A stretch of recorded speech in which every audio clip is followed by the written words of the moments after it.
My name is Damaris Cooke and I'm the National Advice Service Manager for the Royal Association for Deaf People. So it just means that I oversee the advice service in Essex and London. We support local deaf residents with their letters, phone calls, as English is a barrier. So any correspondence we sort of help with, any letters, form filling, if they need to book a BSL interpreter, translate important information for them.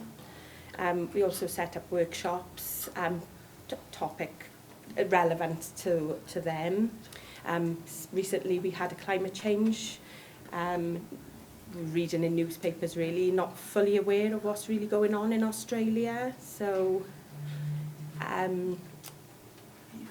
the UC, universal credits, sorry. The universal credits, obviously with the crisis of benefits and everything, so, how it affects them. So, working, having that valuable information given out to those people. So RAD was set up in 1841. It's the oldest charity in the UK. The mission has been to make sure that deaf people are treated equally.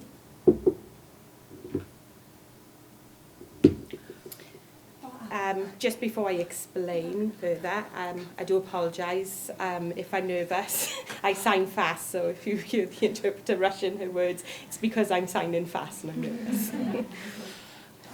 So RAD has various services. The deaf advice is not just deaf advice services. We have independent living, employment, and so on. As you can see, the various services on the PowerPoint.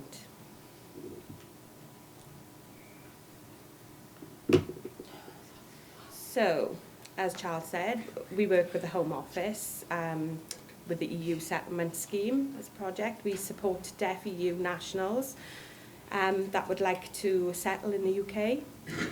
So we have webcam service 3 days a week. We have face-to-face sessions every Wednesday, booked in advance, as when we're in London, we have quite a number of EU residents living in London. Nationwide roadshows. Some groups are quite hard to reach. So, for example, last September I came to Wales. I came to Cardiff Deaf Centre. Also set up workshops, and we go to deaf clubs, deaf colleges, just to explain about the scheme. Also provide on-site support. So our webpage, we have, as you can see, two sign language boxes. One's international, one's BSL. So British Sign Language, it's not only English, really. Well, it's in the UK. Every other country has its own sign language. So if a Polish deaf person came in, they wouldn't understand or necessarily understand British Sign Language. So we are trained in international sign language to adapt to any EU residents that come into UK. So am I going okay so far? So our work is important.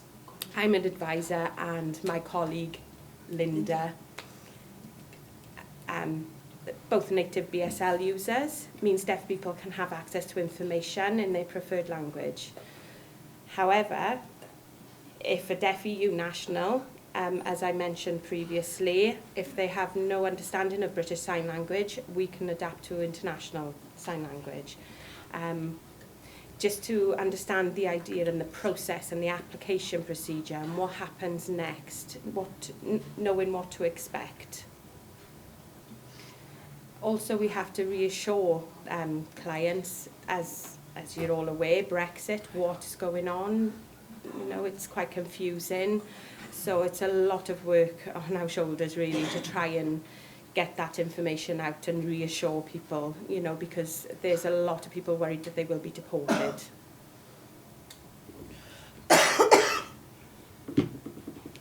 So again, barriers.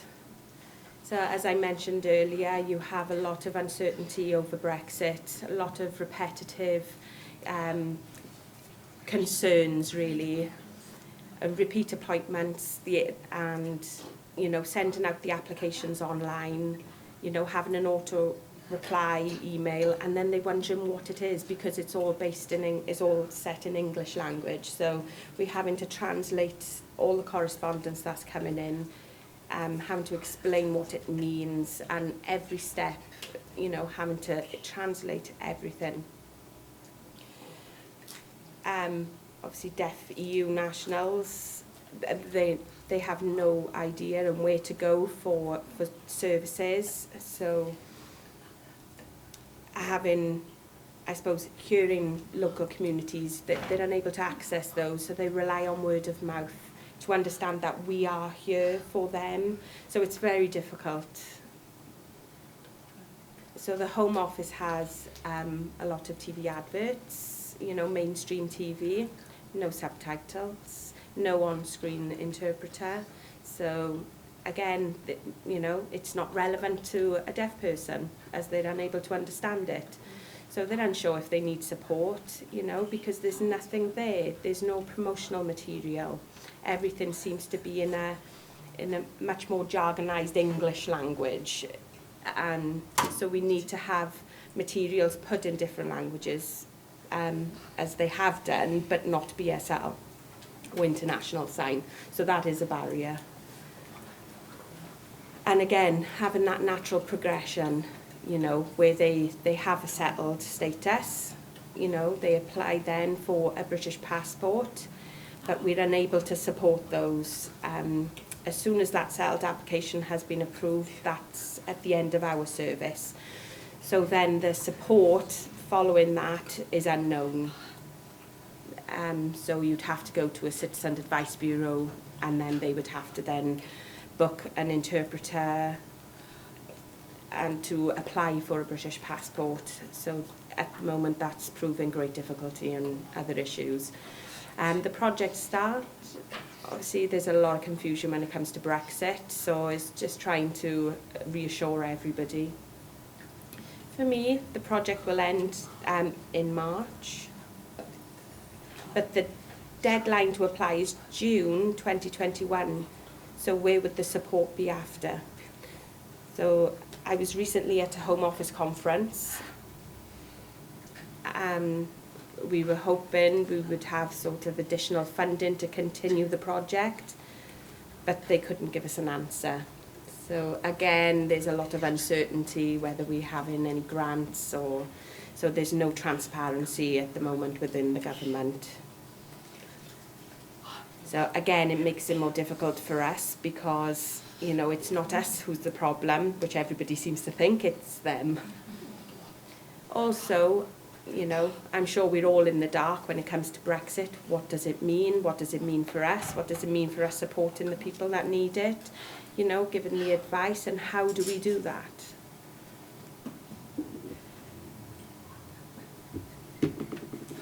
So, for our conclusion, just to summarise really.